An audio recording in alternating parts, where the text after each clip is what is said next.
dag ætlum við að opna glugga númer 10. Koma svo.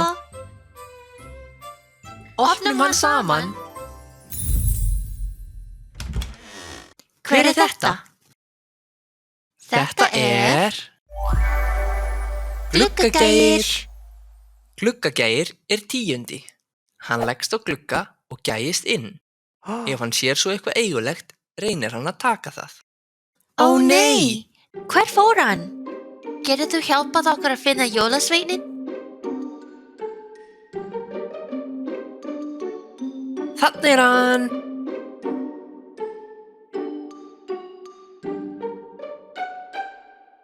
En hann er að gleyma einhverju. Hverju er hann að gleyma?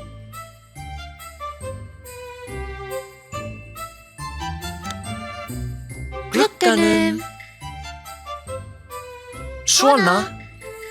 Takk fyrir í dag. Sjáumst á morgun.